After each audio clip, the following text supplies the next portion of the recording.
This is Geek Gab with your hosts, John, Brian, and me, Daddy Warpig. We are back, Geek Gab, for Sunday, December 18th, 2016.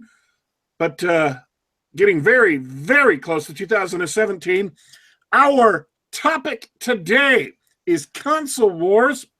And we have, very, very exciting, we have the author, Blake J. Harris, in the podcast today. But before we invite him on the air, I want to do a couple of things real quick. As is the new usual policy, we're not going to have an extensive recap of past events before we get to our exciting guests.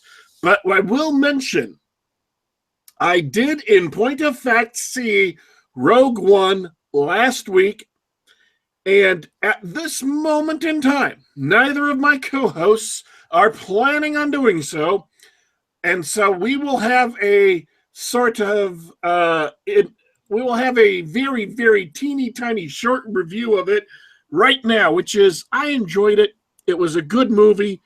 If you want to go see it because it's a Star Wars movie, you probably should.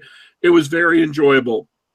Far better than The Force Awakens and the prequel trilogy. Not as good as the original trilogy, but very enjoyable. So that's the mini review. We'll talk about it more next time on the podcast, next episode. Also, there's something that was mentioned before we went to air that I want to clarify because I was somewhat confused. So, Dornall, you went and bought a puppy? Yeah, that's true. That's true. I had to do it. It was just one of those things. Always wanted to get a new Doge. What kind of puppy, might you ask? Well, I had to go for the America's second favorite breed. It was Golden Retriever. It was nothing. Oh, Golden Retrievers. Those are gorgeous dogs. They're beautiful. They're very friendly, great family dogs. The only dog more popular in America is the Labrador Retriever, for the same reasons. Also good-looking dogs. Okay, I was just kind of confused because he had started telling me the story and got cut off by other events, so I wanted to get caught back up on that. All right, so let's give Brian like half a second to give us his big new news about Monday. That's tomorrow, right? That is tomorrow, and tomorrow, Monday, is the official launch day of my third novel, The Secret King Soul Cycle Book 3. It's the sequel to the Dragon Award-winning Soul Dancer, and if early reader buzz is correct, this is where the series really comes into its own. Had a lot of positive feedback so far. I think you guys are going to like it. Now, one other thing, Brian, you are the person who suggested and booked Mr. Blake on the show. So do you want to give a quick introduction before we finally allow him to talk? Absolutely. Yeah, I read Blake's book, Console Wars. Okay, and that's Console Wars, Sega and Nintendo, and the Battle That Defined a Generation. A link to which can be found in the description of the video. Good. Yeah, because it is time to stop pimping my wares and start pimping his, and deservedly so. It is just a fascinating book. I know that many of, if not all of our listeners are big gaming fans, and Console Wars is the essential guide to understanding just the paroxysms that rocked the video game industry in the late 80s and early 90s, particularly the battle between the Sega Genesis and the SNES. So, with that in mind, I'm going to turn it over to Blake. Hey, first off, congratulations on the third book, for finishing a book, for releasing a book. That's all awesome stuff, and I know how hard it is, so congrats. Thank you, sir. Welcome to the show, Mr. Harris. Thanks for having me on, guys. You're welcome. So what kind of gab could I help with and participate in? I'd like to hear about your book. Honestly, I have not read it, I will admit. And that is not unusual on this show, though. I'm pretty sure we all lived through those console wars too, so I'm totally fascinated by this subject. Yeah, well, don't worry. Several members of my family have still not read it yet, but I'm holding out hope. Yeah, so I'm 34. I grew up during the Sega Nintendo battle. The first console I ever had was the 8-bit NES. There was a big internal family debate about whether to get the Sega Genesis or the Super Nintendo. We can talk about that later, how that was settled. But, essentially, I grew up on the front lines of this console war. I have very strong memories, many memories from the schoolyard and class with friends, like I imagine most of you do and most of your listeners do. And then, 20 years later, actually what had happened was my brother got me a Sega Genesis for my birthday like 5 or 6 years ago, and it got me thinking about that time in my life, that period of gaming, what had happened to Sega, where Sega had come from, how Sega had been able to kind of come out of nowhere and take the market away from Nintendo, who had, I later learned, 95% of the market. I just knew that they were popular. And so that all got me thinking. And so before I even wrote Console Wars, I honestly just wanted to read Console Wars. I love behind-the-scenes business stories. And I went to a Barnes & Noble here in Manhattan, a gigantic one, 3 stories, and I asked for where the video game history section was, thinking it would be near the film history section or the music history section. And the woman literally laughed at me and said that there was no such section, that actually in the entire store there wasn't even a single book on video games. The only thing video game related they had was walkthrough guides for current games. And I thought that was odd. I certainly at that point was no expert about the video game industry and had mostly been out of gaming for several years, but I knew it was a big industry, and I assumed that there was an interesting story behind the Sega Nintendo battle and many other companies and console battles. And so that I found that kind of shocking. I wouldn't say that I left the store that day thinking, aha, I'm gonna set out and write this book, but it did kind of set me down this path of curiosity that did lead to me writing this book. And it was an incredible story. I think that what I loved most about it and what I loved most about writing it was that, as much as it was like a behind-the-scenes tour of my childhood and an explanation for why things happened that I never really thought about or that I had always wondered about, it was really just a great story about a group of people trying to do something that was seemingly impossible. And those kinds of stories are really nice as a writer because they're kind of universal, So as much as it was about Sega and Nintendo, it was just a good universal tale of people coming together with a mission that they succeeded with for some time and then didn't in the end. And that was awesome. I couldn't have asked for a better group of characters and a story to write about, especially for my first book. So I really feel honored that I got to tell that story, and I love so much that even 2.5 years later after it came out, people are still discovering the book, like Brian, and I'm getting to participate in shows like this, and I'll always participate because I feel like it was such an incredible chance that I can't believe no one wrote about it before, and I love to just talk about the people involved and talk about that time period. Because I guess the other thing too is, it was not. The Sega Nintendo battle was not just this isolated incident that happened 20 years ago that's very fascinating, but a lot of what happened during that battle was responsible for creating the modern day video game industry. So it's a story whose ripples we still feel to this day, and that's important. Absolutely. Now, reading the book. Just a sec. I want to find something out real quick. Sure. I want to take a poll of me and my 2 co-hosts to find out which side of the battle you guys landed on way back when. So were you a Mario man or a Sonic man, Brian? Oh, me first? Well, there's no way back when about it. I mean, I was just playing my SNES last night. Okay. I absolutely love it. And I was at the same hard drive that you had from way back when. Yeah, it's the same 30-year-old console. Both of them. I still have my original NES and my SNES right next to each other, hooked up to my TV. Wow, that's amazing. I was a Sega kid myself.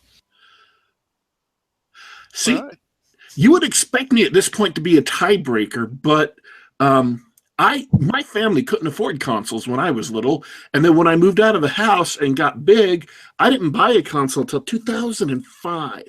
And the first console I ever bought was the Xbox One. But the day I bought my Xbox One, I bought two games for it. The first one was the collector's edition of Halo 2.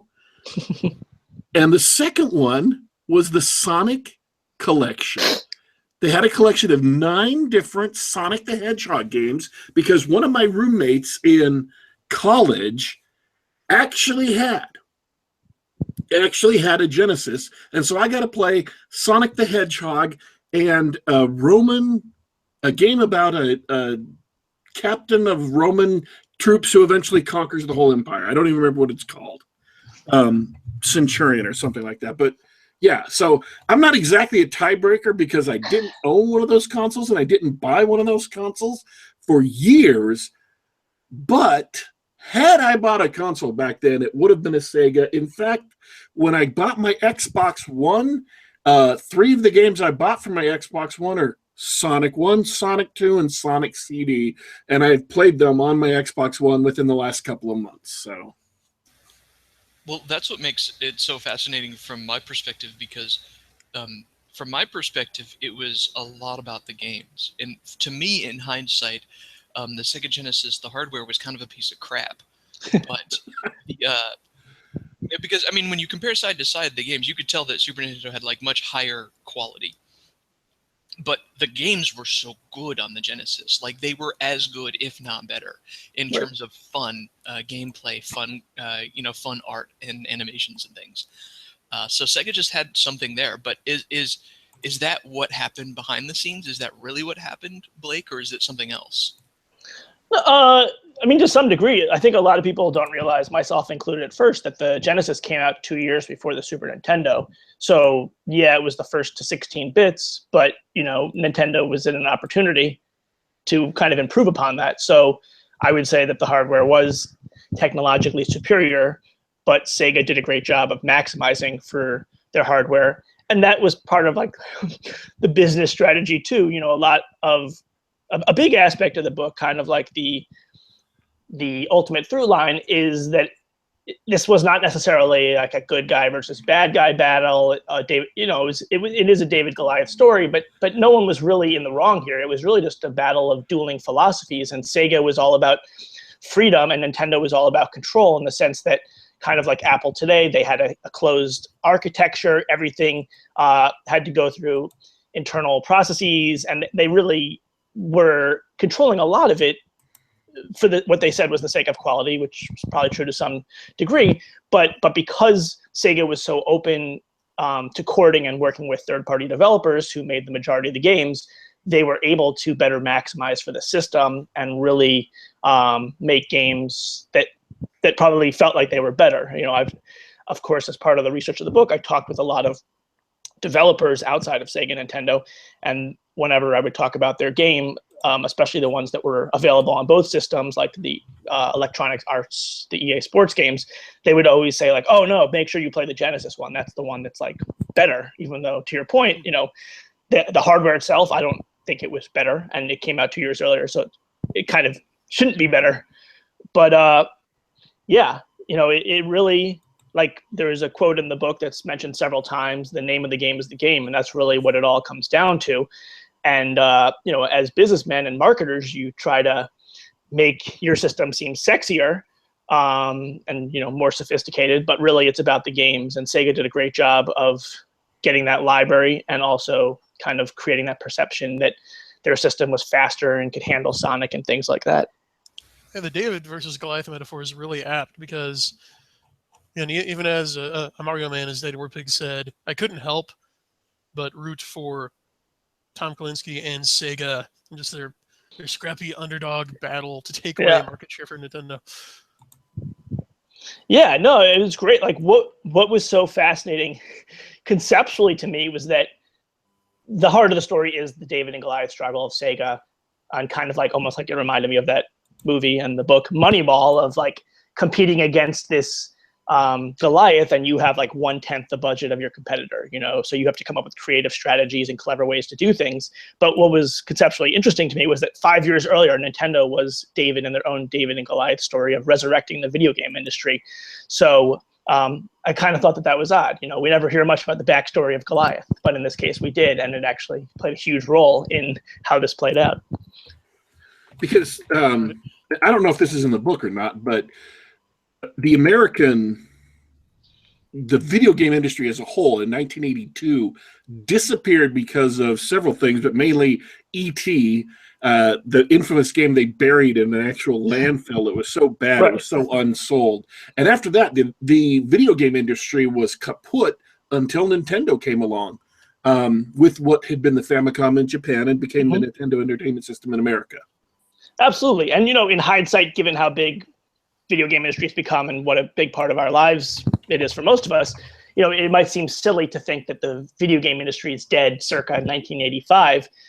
But it's not that silly if you think about that around that time, the personal computer revolution was happening, and that a lot of this just could have happened on PCs, you know, and that is partially what happened in countries outside of the United States, particularly in Europe. You know, the PC gaming became bigger. They didn't really have a battle of Sega versus Nintendo. It was more about PC versus console. And so if you think about it in that respect, it's not that strange to think of console gaming really not really returning in the way that it did. But Nintendo really believed in the Famicom, as you mentioned. You know, it was released in the early 80s in Japan and not released in the United States until 1985. And even when it was, they did all the things that businesses are supposed to do, like focus groups and testing and all that. And it tested worse than any product ever, the focus group tester said. You know, so their recommendation was do not release this product.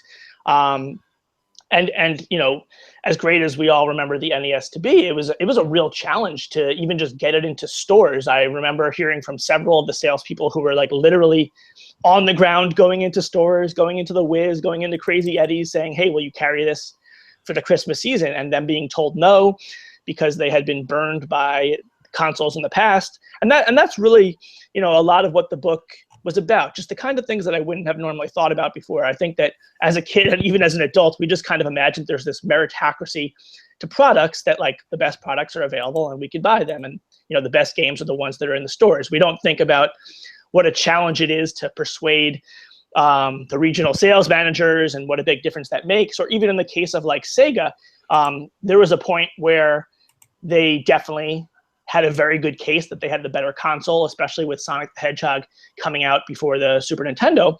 And they still couldn't even get a huge chain like Walmart to carry Sega products because, you know, Walmart got such a large percentage of their revenue from selling Nintendo products that they didn't want to upset Nintendo, who was known to have some monopolistic practices and kind of like a long memory with these things where shipments would maybe disappear if retailers did something that they weren't very happy with.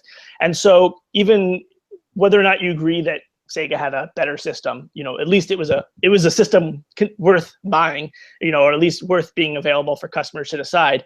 They couldn't even get into stores. And so, you know, in that case, Sega did something that was one of my favorite stories in the book, where they went down to Tom Kalinske, who was the CEO of Sega of America from 1990 to 96. You know, he was the captain of the ship during these glory years. He went down to Bentonville, Arkansas, to the headquarters there, tried to get them to carry the Sega Genesis. They would not, for the reasons I described, which had less to do with quality, but more to do with politics. And then him and Shinobu Toyota, his right-hand man, they came up with this idea to basically turn Bentonville, Arkansas into Segaville. They bought up every billboard. They bought the seat cushions at the football games for the University of Arkansas. They rented out a store across the street from Walmart headquarters, like at a mall, where people could come in and play Sega for free. They weren't even selling anything, but basically just to create awareness in Bentonville, this guerrilla marketing campaign, to the point where several people, like, you know, hundreds of people were going into the flagship Walmart in Bentonville and asking for a Sega Genesis and being told that it wasn't sold there, and then them being upset. And that is eventually what got Walmart to change their mind. And so it's a lot of tactics like that that, you know, really kind of describe what Sega of America was like during that time. And also, I think, helped change the video game industry from it being a monopoly run by Nintendo, or even just as it had been in previous console generations, where it's just kind of like one company is on top and there's not really room for anyone else. Yeah, just the lengths that they went to try to get into Walmart were amazing and ridiculous at the same time. It's ridiculous that it took that much effort. And didn't it take like a year or more for Segaville to finally work? Yeah, I mean, all this stuff just takes time too. That's the other thing that you kind of don't realize. Like, even if it was a meritocracy, it's like, there's managers and they have bosses and everyone has to sign off on things. And we know how slow bureaucracy works, especially back then in the pre-internet era. So even if you had a good idea that was worth supporting, it just takes a long time to do all this if you don't have that infrastructure and pipeline in place already. Yeah. Now, one thing I want to mention was the book was, I don't want to say weighted towards Sega, because I know that wasn't entirely up to you. And how was it trying to deal with the Nintendo, get like statements from folks who worked at Nintendo, get their side of the story? Sure. No, I mean, that's fair to say it's weighted. The story is definitely weighted towards Sega. I would argue that it's not biased towards Sega, that it tries to present an equal perspective of both. But the more interesting story to me is the underdog story of going from nothing to something and then surpassing Nintendo. And also, too, Sega's strategy largely that was successful and helped them compete against Nintendo, who really owned the market for kids, was that Sega wanted to open up gaming to teenagers, college students, and adults, which is what the gaming industry is today. So, I think that they had the more impactful, strategy during that era. But yeah, I mean, to your point, speaking with Nintendo was tough. They are a historically tight-lipped company.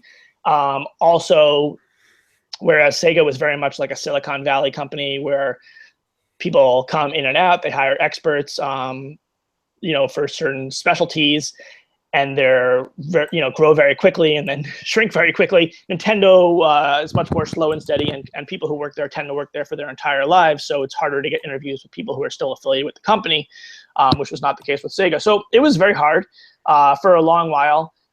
Nintendo had no interest in speaking with me or having their employees speak with me.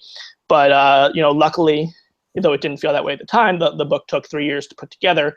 And as, more and more good things happened with the book, selling the proposal to a publisher, HarperCollins, having a film project set up with Seth Rogen and Scott Rudin at Sony Pictures, the more and more that Nintendo saw that even though I had no credits to my name, this is something that probably a decent amount of people are going to read, they started to change their mind. And I don't blame them for that. It's hard to ask anyone to give you their time when they don't know that it's actually going to lead to anywhere. Even though for the most of the book, Nintendo is kind of the minority perspective, I do really appreciate them realizing that they should be the ones to tell their story and not have their competitors tell their story. And in the end, Nintendo won that battle. So they have nothing to hang their heads about, and I think that they realize that. And so, I was able to speak with Howard Lincoln, who was the number 2, then the number 1 guy back then. He's currently the president of the Seattle Mariners.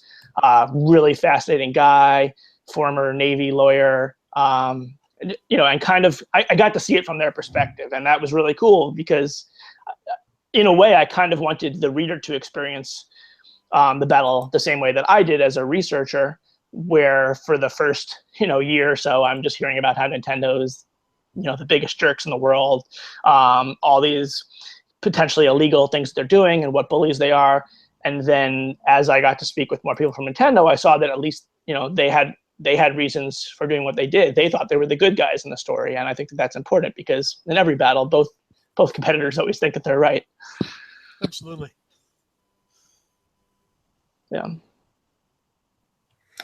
So as far as when does the book end, like chronologically speaking? Because obviously you can't cover everything up until the PS4 era, but when does the book end chronologically?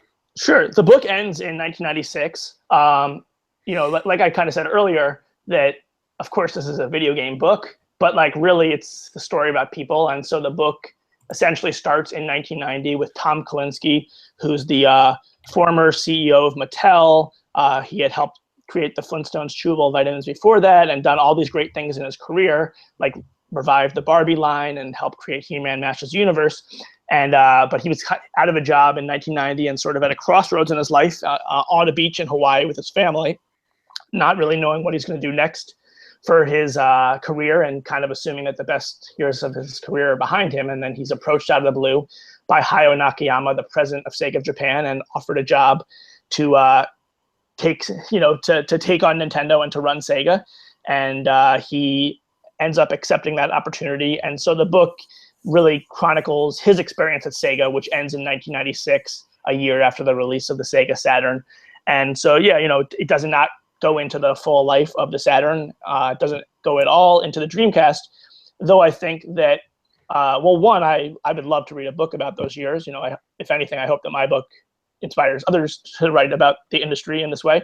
But two, I think that even though you don't really get to see the quote unquote fall of Sega, at least, or their exit from the console business, you see a lot, you understand why things probably fell apart, because, I don't think this is much of a spoiler alert. It probably says it on the back of the book. But, when I set out to spend 3 years and write 500 pages about Sega and Nintendo, I assumed that the most interesting battle in this book would be between Sega and Nintendo, but actually it turned out to be between Sega of America and Sega of Japan. And that is, largely what led to Sega's demise. And I think that it still persists to this day, this divide between Sega of America and Sega of Japan. I want to say something real quick. In 1996, by the way, for those of you that don't think in terms of years, you think in terms of when games you like were released, 1996 was the year that Duke Nukem 3D came out. It was the year when Civilization 2 came out, and it was the year when the first Resident Evil was released. So if that helps you place it chronologically better than just the year, those are the big landmarks that year. Masters of Orion 2 also came out that year. That's just a killer year. Monster. Great year to stop on. Yeah, it felt like a very natural point to me. Sega really did have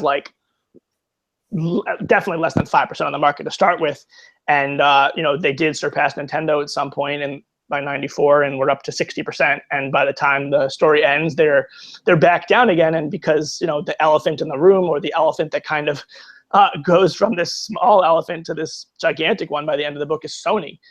They are kind of, they're the third perspective in this book. They start off in 1991. They're going to release, the Nintendo PlayStation, essentially a partnership between Sony and Nintendo. And then they kind of get scorned by Nintendo, and then they end up getting scorned by Sega, though not by Sega of America's choice.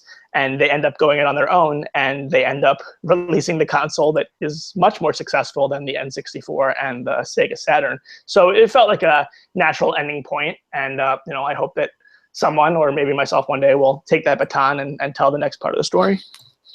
So you also mentioned, I guess before I mention what's coming next, do either of you guys have any other questions on Console Wars? No, okay. I'm sorry, I was too busy playing my old emulators. You mentioned I have a truckload, but I will spare us that. We'd be talking. You mentioned that. The one thing I was just kind of thinking about that I would want to mention is, in that battle, the philosophical battle between Nintendo and Sega, it was very much like Nintendo was about focused on product development, and Sega was largely about marketing. Probably listeners remember blast processing and the crazy Sega ads that ended with Sega. And marketing was a big part of it. And one of the most important marketing things they did early on, before they even were doing these commercials that we remember, was creating Sonic the Hedgehog. They had an internal mascot competition. They intentionally set out to create their own Mario.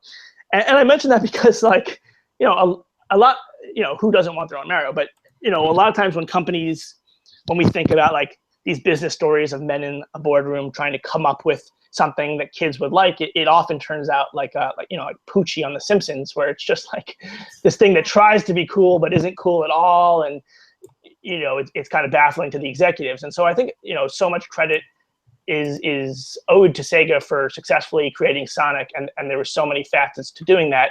And in hindsight, it might seem like it was easier than it really was. But it's hard, to think about what Sega was able to do by creating this property out of scratch, and how Sonic still continues to have such a wide audience to this day, just in terms of the character, the IP, not even the games. And you compare that to other flagship characters, whether it's Crash Bandicoot or Pac-Man or whatever. It's just kind of remarkable to me that he has lived on in that way, and I think it's largely because of how they brought him into this world. A little homework for the listeners out there: Google Mr. Needle Mouse and enjoy. Yeah. So you mentioned that you were also working on another book. I don't know how much you can tell us about that project, because it's still not complete. It's not published yet. But do you want to tease the listeners about your new project?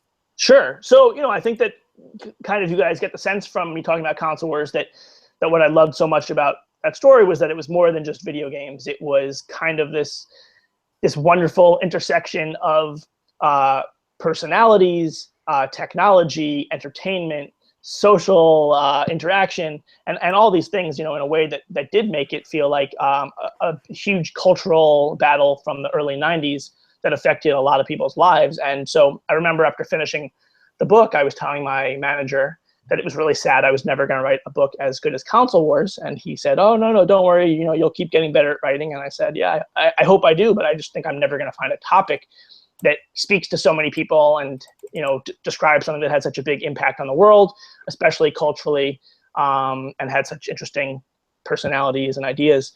And that's fine.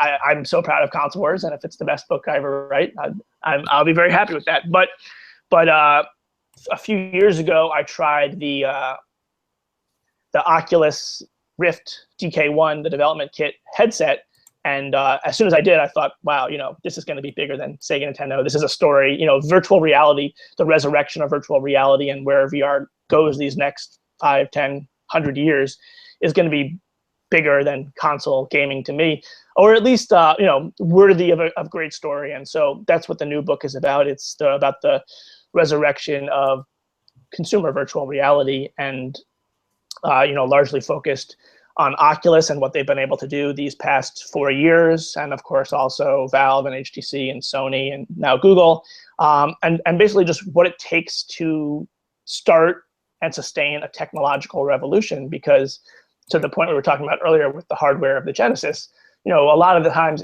it's not just about the technology, it's about making it accessible to people, making it attractive to people, largely about having the content to get people interested, and just, whether it's marketing or PR or just all these little things that have to kind of fall into place to make something take off and make it actually become the next big thing. And I think that the future is very bright for virtual reality. And my objective with this new book is to chronicle how come and how we got to here, and once again go behind the scenes and sort of celebrate and get to know the men and women responsible for making that happen. All right. Well, we are almost out of time. Actually, technically, we're over time, but we can be flexible here. Is there any last messages you have for the listeners?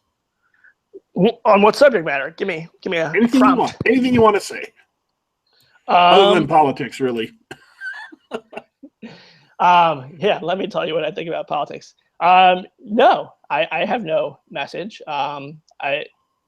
I whether you read Console Wars or not, I encourage you to read and maybe even research yourself first-person accounts of the gaming industry. I think that's largely what I'm most proud of with Console Wars. I think that there are so few video game books out there, but even those that are out there often don't include the perspective of those that are involved. It's often secondhand information that just continues to get parroted over and over and is often not accurate, but you can source it to other places and Wikipedia.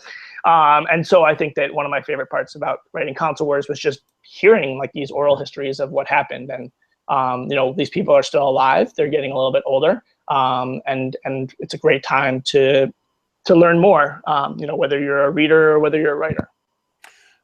Any last words, Brian? Well, I'm having a hard time following that, and I'm getting all choked up from the nostalgia of this trip down memory lanes. I just want to thank Blake for coming on and doing what he does, and I would like to wish him all success in his future endeavors. Thank you guys for having me on. In an effort to crush Brian's ego, I'm going to speak one more fact about 1996. 1996 was also the year that Diablo was released. Yeah. Big year, big year. Any last words, Dornall? I'm good. Thanks for coming on, Blake. It was great talking to you. Awesome, guys. Thanks for having me. Very much appreciate you taking the time to come on the Gab.